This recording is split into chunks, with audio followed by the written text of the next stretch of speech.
Series this month, or this quarter, we're speaking about Pico. My name is Evelyn Barandier, and I'm the president of the Portuguese Historical Center, which means nothing because it takes all of them to make you successful. So Rick is new to our board. I pretty soon don't have to say that anymore. Yeah. But you are one of our newest members, and he has offered to take over our symposium. So thank you, Rick. Rick grew up in the Valley and popped into the center one day, and we didn't let him leave. He's now a professor forever, I hope. And then I'd like to introduce some of my board of directors that are here. I have Jeannie Smith. I have, in the back, I have Gail Frank, Gail Lake, Maria George, and then your welcome group was Donna Calhoun and Diana Villella. I'm here too. Oh, and Julie Scarson. And I have my vice president, Blake. He's the really tall guy with the glasses, Blake Marks. And then I want to thank Michael Barbosa very much for filming today, and it is his birthday, so everybody wish him a happy birthday. So with that, are you ready to get started, Rick? Yes. All right, and we apologize because we had a mix-up with the flyers. They said 5:30, and we had it out for one day, but it apparently got spread around in that one day. Very popular, so enjoy. Okay, well, thanks everybody for coming. Again, my name is Rick Freitas, and basically what I've decided to do is to have a series on all the islands of the Azores. This is the second. The first was 2 months ago with São Jorge, and this island will be Pico, and this is going to be recorded. So for those of you that have family or friends or in other areas that want to watch it, it'll be available for them to watch it. Essentially, what I'm trying to do is just give you kind of a taste, like a Cliff Notes version, especially of the smaller islands. Once I get to like Terceira and San Miguel, those are going to be a little bit more lengthy and probably will last about an hour. But I wanted to give every island kind of its own theme, and then we have some of the wine from Pico. There is some of the liqueur from the blackberries that's there, and we have some other snacks and things of that nature. Maria made a local pastry that's popular in Pico. So Pico is also called Ilha Preta. It's the Black Island, and if anybody that's ever been there or has friends that have been there, you'll know why. It's as you look at the island, other than off the obvious peak, Pico that's in the middle of the island, the volcano, you'll see black from the volcanic rock that's there that forms all of the vineyards there. So I think the best thing to do is to kind of give you an idea, for those of you that have never really been to the Azores, of kind of how the islands are grouped together. One of the reasons why I decided to do São Jorge, Pico, and then the next one will be Fial is because they're in a group of islands they call Triangle, or the Triangle. And the islands are all very close together, and they're all coordinated with each other. They're all very different, they're very different culturally, but it's important to kind of give you an idea of where they are. Now, as far as before we get into the history of how kind of Pico came about, for those of you that plan on visiting Pico at one time, or if you maybe plan in the future, or you have family members or friends that want to do it, there's really only a few ways to get to Pico. One of the common ways is some people will fly into São Jorge, or they'll be in the other islands, and as you can see the little kind of lines that are there is a ferry that goes from Fial to Madalena in Pico, and that's a very short ride. That's maybe 30 minutes, depending on the weather. A little longer, and it can be rocky if you're not used to riding on a boat, will be from Velas to São Roque to Pico, and a lot of people make that back and forth. And for those that maybe are limited with time, if you want to go to the Azores, it's sometimes a good idea to pick one of the larger islands first, to go to Terceira or to San Miguel, and then you could see 3 islands within 2 to 3 day period, and they're all pretty close to each other. If you get seasick, You might want to take some medication on your ride from San Jorge to Pico because it can be rocky at times. Also, if you're in one of the islands, if the weather's real bad, you're not getting on the boat. So you might be there for a few days, so just take that into consideration. Now, as far as flying into Pico goes, only a few ways to do it. The airport is closer to the Madalena area, which is up here, which is kind of like where a lot of the activity is going on now in Pico. There are, as far as let me see if I can get it here. Give you kind of a little synopsis of what it is to fly in there. Punta Delgada from San Miguel, you're getting 1 and 2 a day. So that's where most of your flights are going to be from. That's kind of like mainly the primary airport. Terceira's got 1 every day, and Lisbon's only got 5, and then they do sometimes cancel some of the flights, so that's going to be, you're probably better off going first into Punta Delgada or Terceira before you want to fly over to and take it's about a 40 to an hour or an hour and a half flight, I'm not sure, to go to Pico from those. It's Azores Airlines, which I've actually never flown. It was not as a big of an airline when I was there last time, so. But that's pretty much the only airline that's going to be going in and out of Pico. Small airport, but you know, has 2 to 3 flights a day. So now, as far as looking at the kind of the topography, to give you kind of an idea of Pico, obviously, no matter where you're at on the island, right in the middle is the volcano. It's a large volcano, and it's breathtaking, and it's basically the centerpiece, and it's why they call the island Pico, which is for peak, which is the volcano. And basically the evolution of the town, in the beginning, this down there towards the bottom, you see Lajes de Pico. That was kind of the original families that came to Pico. They mostly gathered in that area. A lot of it was because it's rich agriculturally. Whenever you have a volcano in an island, you're going to have really rich soil, so it's great for agriculture. It's one of the reasons why they grow such great figs and grapes and things of that nature there, because the rich soil is there. Later on, at San Roque de Pico, that became more of a larger town. It had growth because of the 100-year era where whaling was big. And that's also now today, if you're coming from Velas and you're coming to San Jorge on the ferry, as you land there, I'll talk about it in a little bit too, there is a small whaling museum that's there that I recommend you see. It's not that big, but it's a nice little thing to see. Now, in probably the last 50 years, Madalena up here, which is, you know, it's nice to go back and forth to Horta if you're going to Fial. That is the epicenter of like where a lot of the activity is. A lot of the restaurants, cafes, some of the smaller boutique hotels, the wineries that have their offices. It's not really like you see vineyards, like if you're saying if you're Temecula, but it's everything's there now. That's the only area that's kind of growing. And although the local population is not that large, it's probably around 14,000 as of now. It expands as you're getting more and more tourism that's coming into Pico. It's probably one of the faster growing areas for tourism on the islands as far as what it used to be. It used to be very little tourism.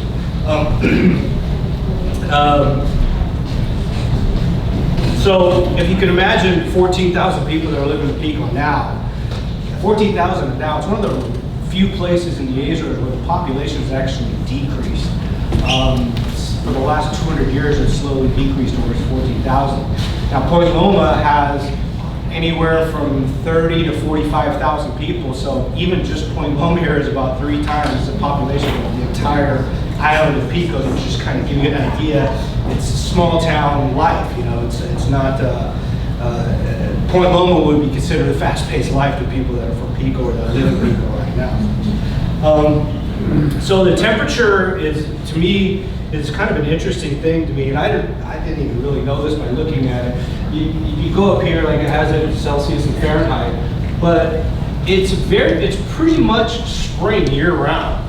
And you're going to get really mild, wonderful temperatures there. Now, you have a decent amount of rain. It's not heavy rainfall, but in some of the winter months, or what they quote-unquote winter, you can get 4 or 5 inches a month. San Diego, I think we get about 12 inches or so a year. They're going to be getting more than 40 something a year. So you could be there and it could rain the whole week. But that's one of the reasons why you're getting such lush vegetation there and such a green island, other than the other parts are obviously black. But yeah, it's interesting to me that you have a lot of people from Pico that did eventually settle down in Point Loma or in San Diego in general, because if you look at the climates, they're pretty close to each other. And it kind of made me think, people that came over here that were mostly tuna fishermen, they probably were like, well, I know what this is like home, there's no difference for them. So it's kind of an easier transition for them as far as that goes. And some of them maybe never wanted to come back, or if they come back to Pico, they're basically getting kind of the same climate. And which is why it's a great place to travel to, because if you're somebody that doesn't like the cold, then Azores is a great place to go. Now, as far as the history goes, there's not a lot of photos of the history of Pico. There's very few out there. But I found a painting that kind of shows like kind of the idea of what it was like, and obviously it's exaggerated. But similar to St. George, there's not a ton of concrete information of kind of how it started. What we do know is in 1480 was the original kind of group of families that came to Pico and settled on an island. And it wasn't until a year later that, of all places, a captain, Alvaro de Ornelas from Madeira, was the very first owner that was appointed, but it was on condition that he populate the island. So they say, you got time to populate the island, we're going to give it to you. And what's unusual, I think, that especially nowadays, back in the 15th and 16th centuries, royalties and governments, they would just appoint captains of large vessels or captains of fleets and say, you're now the owner of this island. This is your land. You're bringing goods in back and forth. You're bringing people in. Do what you can. And they were basically like kings at that point. And so essentially that's what happened. But I think they gave him, Mr. Ornelas from Madeira, they gave him kind of a short leash. And a year later, the population didn't increase at all. So they said, okay, well, you're out. We're giving it over to the captain Flemish captain from Fial. And Fial at that time, for the longest time, were kind of like de facto owners of Pico. They were kind of like managing Pico. So it made sense that they had a captain who was one of the main captains of one of the ships. It doesn't say which ship it is, from Fial, and that they kind of were running the show there for a little while. And so they happened, the transition of when the captain was no longer in charge, because as those of you who've seen the last chapter of St. George essentially was founded by Flemish people from essentially what is now Belgium, whereas Pico is mostly almost all Portuguese. It had some Flemish people here and there, and maybe there was some friction there, and eventually it just got handed over to the few people that were living there. 1720 was a big year in Pico because it was the largest eruption that's ever been in Pico. It basically created a lot of the landscape that you see now. And when that happens, obviously a lot of the population that's there, they move out of it because it's too dangerous. But many of them eventually come back. And then 37 years later, they had the largest earthquake that they've ever had in the area, and it displaced a lot of people who were in homes that got destroyed, and some of them either moved or they rebuilt their homes, and they stayed. I mean, as everybody knows, the Portuguese are pretty resilient people, so if it's their home, it's their home, and they're eventually going to come back there at some point. So in 1849, that was the largest time in Pico's history that had the largest population. There was 31,000 people that lived in Pico in the mid-19th century, and now it's 14,000. So it's just odd for me to see that. But I think what it is if you're a kid and you grew up in Pico and you're with your parents, you live with your grandparents, a lot of them they kind of look at. There's only a few things they can do at that. Eventually they say, well, do you want to do whaling? Do you want to do fishing? Do you want to work in the vineyards? Do you want to work agriculture? And a lot of them, as soon as they get to a certain age, they want to go away to college or they want to have their family move out.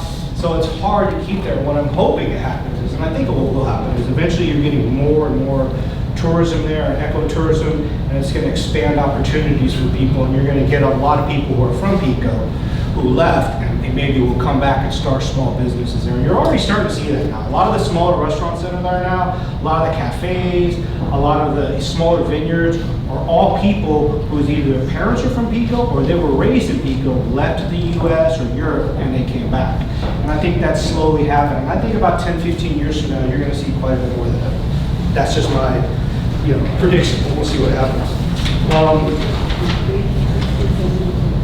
So, as you go through some of these, those of you who haven't been there, Pico's my favorite island by far. When I was there.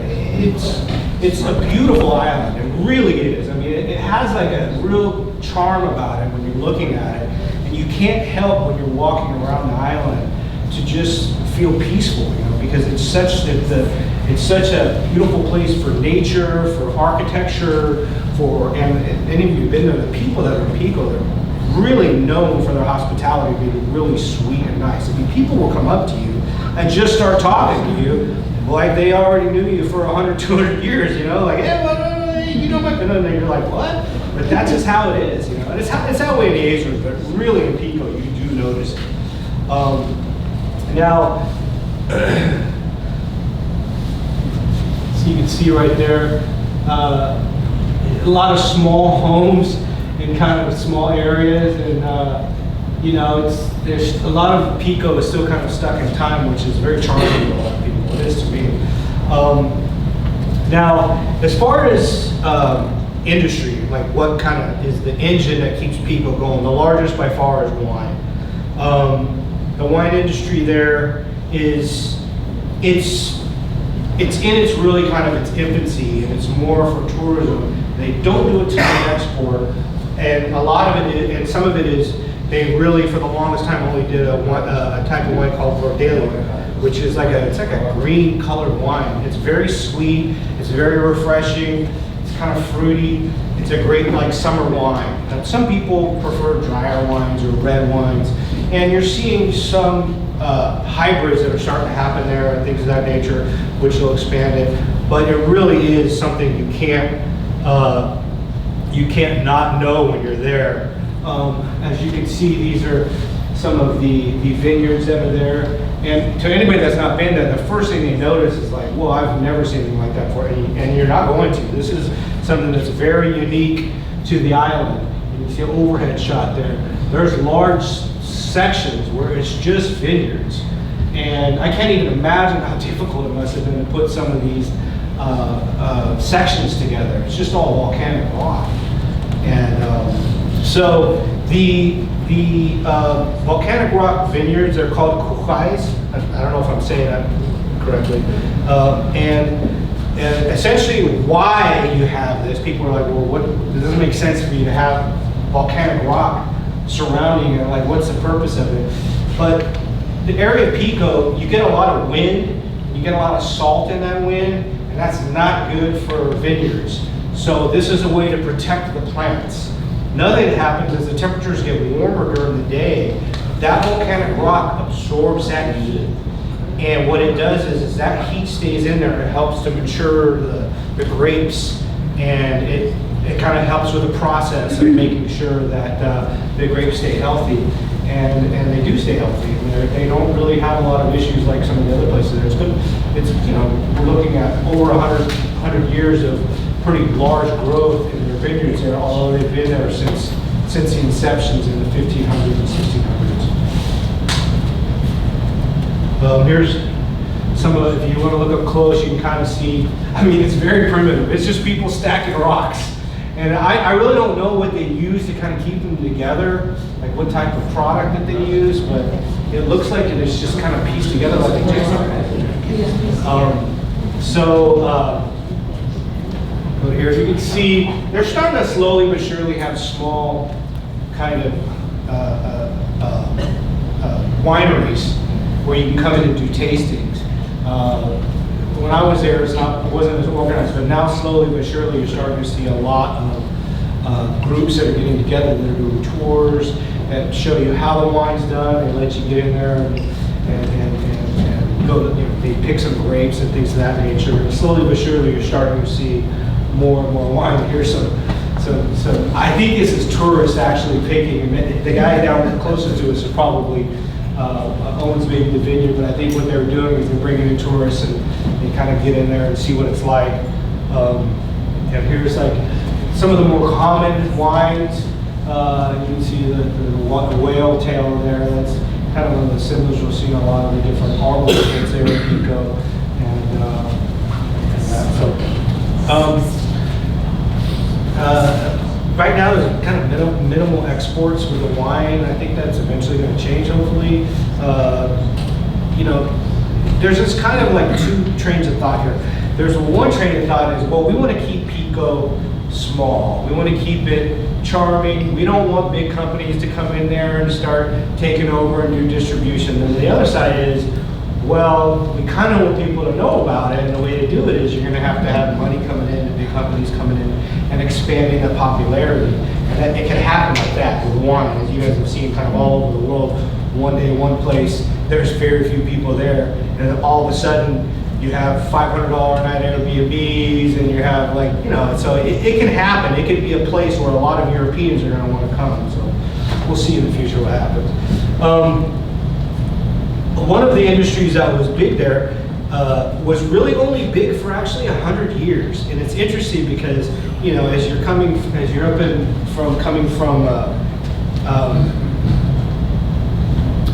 from Saint George, you'll notice this is the front of the whaling museum that's there. It's not a big museum. It's really nice though. There's some good, cool videos, some nice old photos of people dining on whale meat, and families that are there together because that's what was going on there, and boats and just all kinds of history. It's a good place to go, but it was only for 100 years. Really, it was from 1867 to like around 1986. 1986 kind of seemed to be right around the time where they started having restrictions kind of all throughout the world, where they were basically saying, okay, you can't have whaling anymore, except for you had like some in Scandinavia and Japan where they were still doing a lot of whaling. At that point, a lot of people who were used to whaling at the time, they couldn't do that anymore. So a lot of them came here as fishermen, and then some of them just stayed there and became either tuna fishermen, or they moved and did that, or they just moved on to another industry, maybe agriculture. Some of the smaller industries they have there, it's interesting. Everybody knows St. George cheese, and there's St. George cheese there, but Pico's got a growing cottage industry for cheese, and it's very good too. As a matter of fact, a lot of friends of mine who are chefs, when I mention Pico, the first thing they say is, oh, where can you get the cheese? You gotta be able to get the cheese. So they can't find it, and it's slightly different than St. George. It's got a little bit, it's a little saltier, it's got a little bit more funk to it, but it's very similar because they use raw cow milk. They come in these large wheels like that. It's a very limited production, but if you can find it, there's one of the companies, I think they're still around. They kind of come and go. There's another one, I've seen this before. I've seen this once at when this place is just a cheese. You come in and taste it. But again, like their wine, you really don't have a lot of distribution, so you're not really getting a lot of it. Pico's kind of one of those places, if you want to try their cheese, you kind of have to go there and then bring some of it back with you. That's really for now. I mean, eventually it's going to change, but and it's kind of nice because then you can just discuss it with people and tell them about it, and it can just be something that only you know about, they don't. And here you can kind of get an idea. It's very similar to St. George, but to me, it's got kind of it's only aged for 20 to 30 days. It's really not aged that much. I think people think it's like 3 or 4 months, but and I'm sure they have some of the people who own some of the dairies there, or some of that produce the cheese, they maybe have their own stash where they get it real funky and gooey, which is what I like, but it's not really all that popular. I remember, I think I talked about this in St. George when I grew up. My grandfather was from Pico. He's my step-grandfather, but he used to keep the real funky cheese in the refrigerator. And when you do that, everything smells like that. And my sister says, oh God, not the cheese. But me, I'm like, oh my God. I just want to eat it because I like the flavors. I think it's kind of a weird kid. I like the kind of food like that. So, yeah, that's if you can find good old funky cheese there, have that. Another small industry there is figs, actually. And figs from, I don't know, I didn't try figs when I was there, but a lot of times what people who have vineyards will do is they'll have fig trees there because it's great for the ecosystem. It creates shade. You want biodiversity when you're growing grapes, and so that's one of the fastest growing things. And supposedly the figs there are amazing. And so if you ever go there, I guess maybe try some. And the dried figs too. You will see dried figs from Pico at the airport there. You'll see it sometimes in some of the other islands. But one of the things they do make there, and we do have some in the back, some brandy that's made from figs. I think it's from California. But they make either a brandy or they also do an aguardiente that's also from figs that I like a lot. It kind of reminds me of tequila a little bit, actually.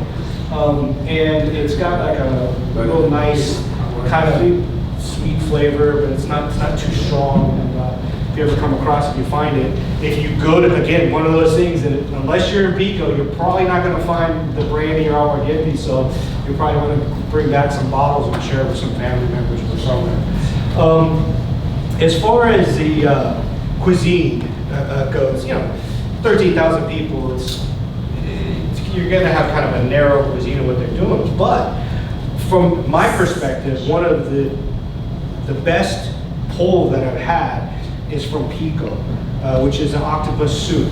Now, growing up, the same great-grandfather, he would have whenever there was octopus soup, my grandmother would let me know, boom, I'm there, because if you ever had it before, it's amazing.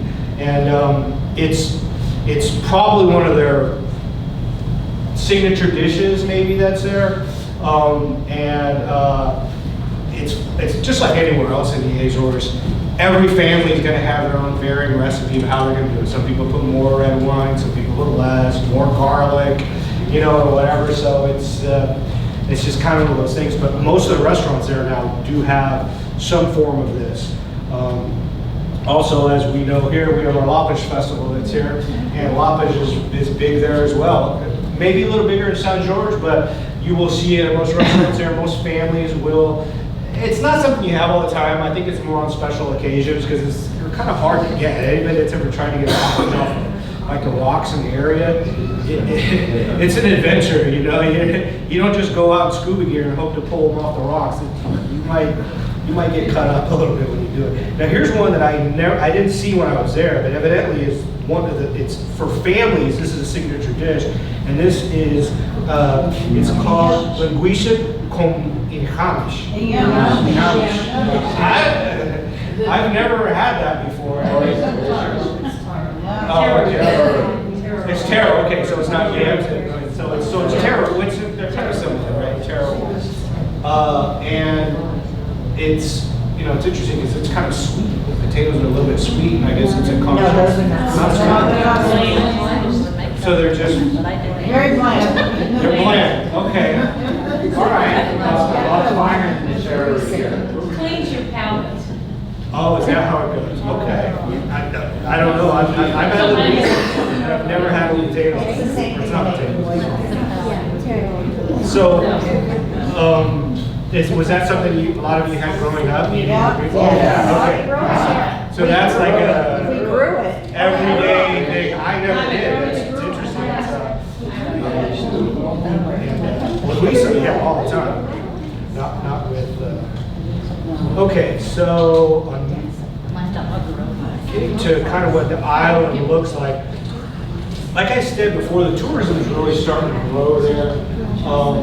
There's not a lot of infrastructure there, but slowly but surely you're starting to see people that are going to notice some of the beautiful architecture. As you can see, a lot of the buildings that are there, they're actually using the volcanic rock to build some of the buildings. It really makes for a really unique kind of look. And some of the villages that are there that kind of kept that old school. And they're like, they can withstand anything. You build a house like that, it's not going anywhere. Hopefully there isn't any more earthquakes in the future. But as you can see, it's real beautiful little towns there. What's really grown hugely there is ecotourism. Because a lot of people want to climb to the peak. There's all, Pico is the main volcano is what's known, but there's a lot of smaller volcanoes all throughout the islands. And a lot of people, that's their whole trip. They'll be there for a week and all they're doing is hiking, maybe doing some kayaking and things of that nature, especially a lot of people from Scandinavia. And it's a real growing industry there. And Hey, Rick? Yeah. Is it okay for questions? yeah, go Are ahead. the volcanoes active on the island? Well, I guess dormant is the best way to look at it. Yeah, they haven't had anything since, anything major since the 1700s, but with volcanoes, Not true. A couple of years in the 1950, and people smoked during that, so they're active. we active, but was it like a? An eruption. Okay, No, it's Smoked. so yeah, it's, I guess dormant is the best way to look at it. You never know with a volcano, I mean, they're kind of rumbling and always there. I'm sure everybody that lives there, they hear a sound, they look up, and it's, and I hope it doesn't happen, but when it does create kind of an interesting topography. It's one of the reasons why the agriculture is so great there. And as you can see, it's just, depending on what side of the island are, it's just really lush because of the rainfall they have there. A real beautiful place. Here's some other buildings out there, it's very nice. As far as if people, I mean, those of you who have family there, that's what you're going to do. You're going to go there and you're going to stay with family, or if you have friends there, and that's probably the best way to do it. That's probably going to be your best food, actually. I mean, you get home cooking. There's no better cooking than a bar that knows how to cook food from the Azores, or Portuguese food. I recommend, if you're going to stay there, a good place to go is San Mateos, because it's not right in Magdalena. It's just maybe about 4 or 5 kilometers away, and it's a really beautiful little area. You're kind of away from all the hustle and bustle of all the restaurants, and it can get busy. I mean, because people are coming back and forth from Fial. There's gonna be a lot of people there. The thing is too, what's unique about it, there are Airbnbs, there are boutique hotels, but really, a lot of the places that you're going to stay there, you're going to look up, you're going to have to contact the people directly. They're starting to have like their own little websites or Facebook groups that they have, and that's really what you kind of have to do. A lot of times they'll have maybe 3 rooms. A lot of times it was just a family home that they just kind of divvied up and they turned into I guess more like a homestay. And that's probably the best thing to do, because a lot of times when you're staying there, there's a family that owns the place and they're around. And if you want any advice on what to do or where to go or what to eat, you talk to a local. So I recommend doing that. It's nice to stay in a boutique hotel in Magdalena, and those are starting to sprout up more and more. But I think if you're going to go there, even for your first time, and stay there for a couple nights, then I recommend doing a homestay, or if you have a family that has their own Airbnb. And sometimes they're expanding. You get some people that have bought like whole sections, and it's a business for them, but still nice to do. One of the areas that's starting to get popular too is called, I don't know if I said, the Grutas dos Flores. It's like the volcanic caves. So a lot of the ecotourism, a lot of people, they go down, there's created these caves from the volcanic activity that happened a while ago.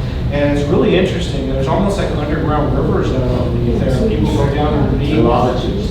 What? Lava tubes.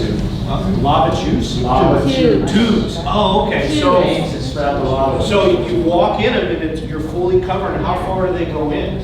Like, You go down, you go up to like the aliens, they go for miles to that. oh, okay. And it gets dark. People got to bring in flashlights. Okay. The route to the store that you're talking about is near Magdalena. It's only a small section of like 500 people that people down into. Okay. Well, it's becoming a popular place, I guess. And a lot of times you have to have reservations, you have to have a guide, because otherwise you can slip. I mean, those rocks get slippery down there too. So and one thing that I did notice too when I was there, evidently it's that way now, is it's really a growing and expansive restaurant and cafe scene, mostly in Magdalena, and it's really, it's shocking because it really doesn't look like anywhere else in the Azores as far as I've seen. Yeah, you have it in parts of Terceira and San Miguel, but really I think Pico is its own thing. And a lot of it is because You know, you're near where the ferries are coming back and forth in Fial, so you're creating this kind of, you know, ecosystem of tourism that's happening between the two islands, and it's growing slowly but surely. Then, of course, you have the wineries and every one of those. What's great about all of those restaurants that are there in Madalena is it's going to be all local wine, and you're probably not going to be able to get just about anywhere else in the world. So you're there, you might as well enjoy some wine, have some good local food, you know, and of course, you know, you're getting hopefully more and more chefs that are from that area that kind of really know, because, you know, everybody knows. If you grew up eating Portuguese food or food from the Azores, or whether you're from Madeira, it's not going to be the same as your grandmother or your parents, because it's just not going to be. But if it's close, it's going to be a fun thing to do, and it kind of helps bring back some memories. Because, you know, it's one of the reasons I don't see a lot of Portuguese restaurants, because Portuguese know if you want good food, it's at home, you know, so why go to a restaurant? So that's it. I wanted to give you guys a little synopsis. Now, does anybody have any questions? I'm not an expert on every island. Sure. I have a question. How far around the whole island as far as miles? Oh, I had that before. I think it's like 140 kilometers. Like, It's a big island. pretty size-wise, yes, but it's Second largest. What's that? Second largest island in East. Yeah, for as far as land mass is concerned. Most of the towns are on the coast then. Yes, yes. Although Lodges is, yeah, I guess that's close, but. Well, I wonder if people live a long time there because they have all this great agriculture. Yeah, that's a good question. Yeah, I don't know. I guess it depends if they're eating a lot of fish or they're eating a lot of pork, you know. They eat a lot of pork. Yeah, and you can have a little bit of both, but, you know, Portuguese have a pretty happy, positive attitude, so I'm sure that helps it not having stroke. Most Portuguese people at least. So, yeah, I don't know. That's a good question. I mean, there's not a lot of people. There's 14,000, so you'd have to get some sort of grant to come in there and observe it and see if it's like the same kind of Okinawan effect that you have with people who live to be 100 or whatever. I did see a lot of old people when I was there, that's for sure, but I'm not sure. Anybody else have any questions? Just wanted to point out that, like you mentioned, the whaling industry there. Pico is one of the best whale watching places in the world. We normally not whale watching. Yes, yeah, that is, I didn't mention that too, but that is a big, well, it's big, but I think it's kind of split. But St. George, there are a lot of places that does whale watching that comes out of there. Most of them come across it, it's right off of Elijah's, so it is. From there, okay. Well, that's great to know, yeah. That's, and what's the main whales that are there? Axolotls, sperm whales. Sperm. But you get all sorts of whales. So I didn't see the tail whale. Depending on the Year year. to the islands. Okay. And what time of the year What time of the year are they usually there? Summer, of course. Okay. That's one appearance. All right. Does anybody have any stories they want to tell about Pico, or maybe talk a little bit about if you're from there, or you have family from there, and maybe a memory that you have? Well, my dad was born in Freitas, which is Pico, next to Lajes. And Lajes is the whaling village, and they also have a museum. But what I love about Pico is the people, like you said. They are older, they're so happy to see you. They want to figure out, if you're not Portuguese, they're going to figure out your DNA and they're going to be part of their family. But what I love about Pico is the seafood. The fish is just, I don't even know what kind of fish I ate. Every fish I ate was delicious. And the meat, the pork, because those animals eat only the grass. It is the purest, the milk, the cheese. It's because of all the grass that the animals eat that the food is so pure and delicious, and you can taste the difference, I'm telling you. It's So I'm going to show you these are some of the things that you'll see at restaurants. You're starting to, get their own version. So it's just starting to get some really beautiful restaurants. I mean, they're putting a lot of time and money into some of the places, of course. The other thing I forgot to mention, a really, just a very common dish that's there that pretty much every family makes, and you'll see in a lot of restaurants, caldo de peixe. Also, just a regular fish stew, just like everything else. Every family's got their own way of doing it. Some like it spicier, some like it with more garlic, some like it with red one. It just kind of depends. But I probably had that like 3 times when I was there. It was so delicious. It's all local fish. It's delicious. And they have sardines there too. Like that's Azores. You're gonna have sardines, and they're bigger. They're tastier than you're probably gonna get just about anywhere in the United States. Is there anybody else? I just want to mention about the earlier part about why the population dropped so much.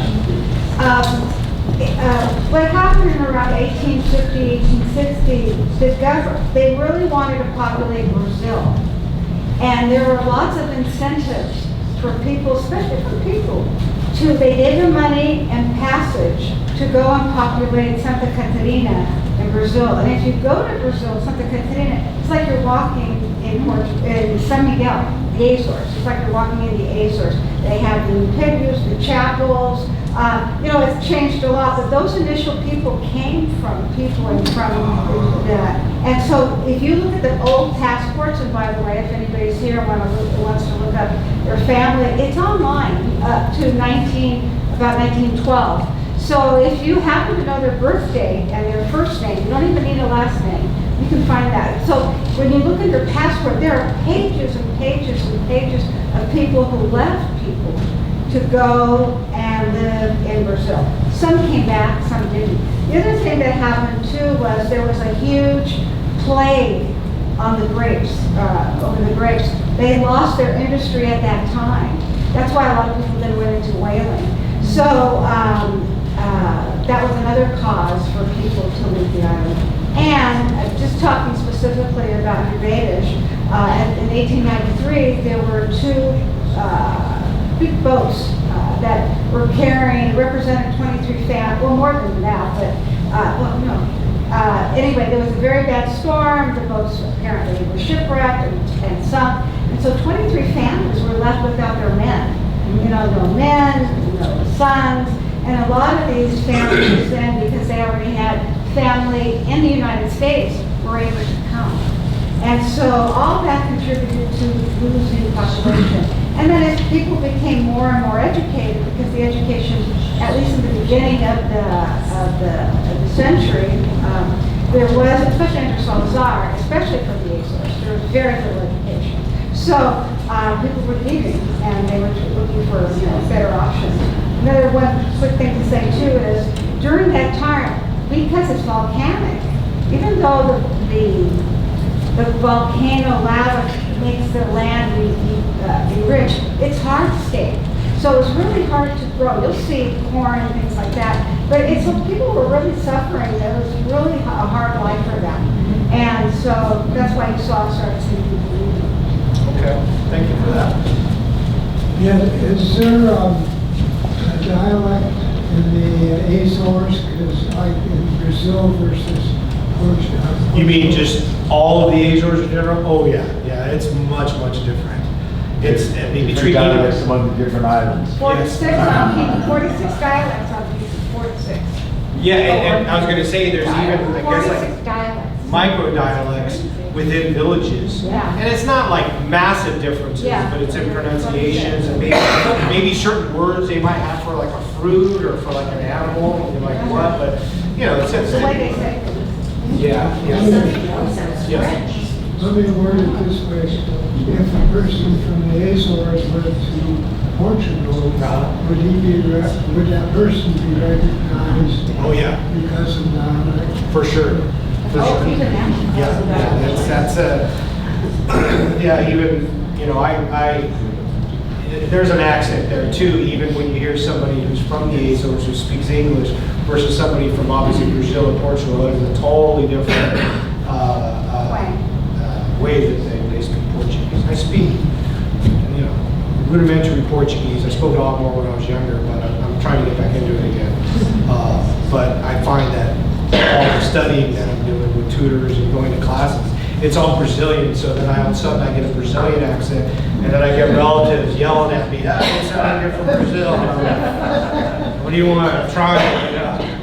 So, anyways, just piggybacking a little bit on what you said, my grandmother was from Silveda, which is, I think, close to Lash, right? But she used to, as a 9-year-old girl, life was hard, okay? It was really hard. As a 9-year-old girl, she woke up at 4 o'clock in the morning to climb up the peak all the way to the top, or wherever the cows grazed, which was at the top, milk the cows, and brought huge jars of milk down on her head every single day. Yep. That's hard work. And they used to be real, I mean, there was a lot of poverty there too. When I was to go 20. up there and come to home for school. Yeah, well, they didn't even go to school. So get that all the way up. All the way up, right? Yeah, they didn't have much of an education. I think my grandmother, maybe a year or two or something, and my grandfather maybe not even fourth grade education. He was from some country. But when I was 20 years old, this is a funny story. I mean, kind of funny. It was funny for us. We visited and it was my mom's cousin, so I guess a second cousin for me. It was her first cousin. And there's no running water. I mean, no running water. And I went with my brother and my mom. And my mom is so prissy. I can't even believe she went with us. But I get to this house and I'm looking around, I'm like, where's the bathroom? And there's literally like a hole, okay, for a shower. Okay, I'll do the toilet part first. I had to go to the bathroom. She's like, where is it? And she pointed to the pig pen. Yes. So I go up to the pig pen. I'm just like, what is going on here? No one warned me about any of this. I lifted a lid, you know, that basically was like a board. And it was like on top of the pig pen. And so you sat, when you look, and the pigs are down there, and you're, oh yeah. Oh my God. And I was like, what the heck? And you know, it's how do you think of that? You know what I mean? We're just trying. California. We didn't grow up like that. And then the shower was in the kitchen with a hole in the ground. And they heat up the water for us. And literally, like, the family is helping me take a shower. I mean, like, pouring it over while you soak. Wow. Yeah. It's different. That's a lie. I know it's different. I know it's different. I still go to the same house and it's all redone after the earthquake. They gave her money and. And we had cornhusk beds, I mean, we had cornhusk mattresses. Yes, Yes. That's I thought that was fun at 5. Not so much. I just want to add, piggyback, that it's much more modern today. As a matter of fact, not necessarily in Pico, but like in San Miguel, because of all the cruise ships going there now, and it's just like, and everything is, matter of fact, I went to the post office there, I'm going, wow, you actually, so civilized, you take a number, and it's all modern, and it's very nice. But I wanted to also say about the wine. Because sometimes people think that those courage that you were talking about, the rock structures, are to identify who owns what it isn't. Those were done because they had to be a certain height so the winds didn't take the grapevines. Grapevines, right. And the And other, salt too. There's a lot of salt in the wind, and if that gets on the vines, and then the other thing too is, it was said, and I don't know, I've never researched this, but that because they recognized Freitas used to be, I believe, the capital of the Azores early on. And they recognized the need to create the wine in Pico. So that, as you know, the Portuguese were not necessarily Azorians, but the Portuguese, in terms of the slave trade, were there. They were the ones who were helping that. And so they would bring those slaves there to create some of those. Oh, okay, yeah, that does make sense. Oh, by the way, I didn't mention, but the wineries themselves and the system, there is actually a UNESCO World Heritage Site, which is not that easy to get. I don't even know how many are in the Azores, probably not a lot, so that does say a lot for them, because it takes a lot to get your application and finally be a World Heritage Site. So that's how unique and and beautiful place. I just had a quick story for anybody that might be traveling to the Azores. I was on Pico and we booked a day trip to St. George. I wanted to go get cheese. And so we got on the ferry and no warning, just got on the ferry, thought we're gonna go over there. We had somebody who was gonna pick us up. We get over there, had lunch, did a little tour of the island, got my cheese. We come back to the ferry and a storm had come up.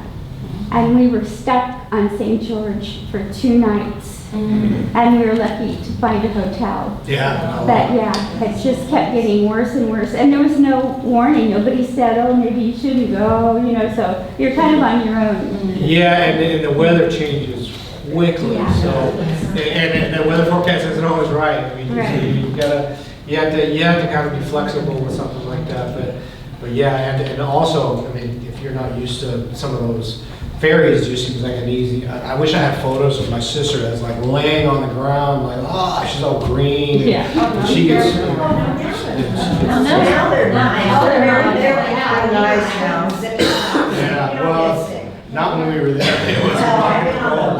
How long ago was that? 1980? 20 years ago? No. 20 years ago? Very nice. Yeah, this was 7 years ago, so. 7? No, that's impossible.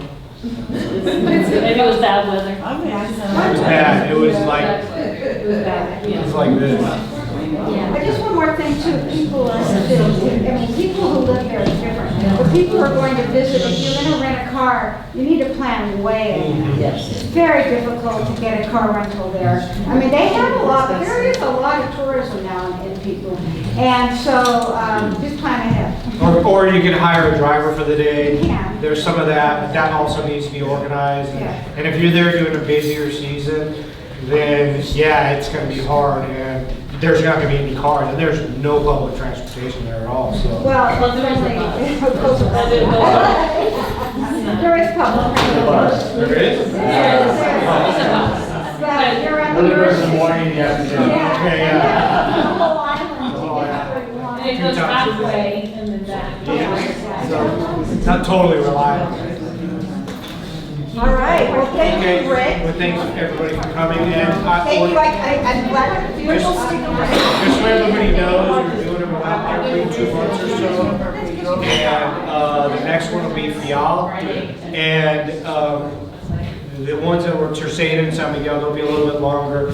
Corvo's only got about 400 people and not a ton of history, so I'm probably going to combine that with maybe one of the other islands, maybe Florida. And we'll do it that way. So keep an eye out. To get some information to the Portuguese Historical Center, we're going to put out flyers. But if you also want to be a member of the Portuguese Historical Center, that's always a good idea. You can get information, and you can find out all of some of these nice events that we have. And then I inadvertently forgot to introduce our fellow UPSES president and cousin, Annette Bolello.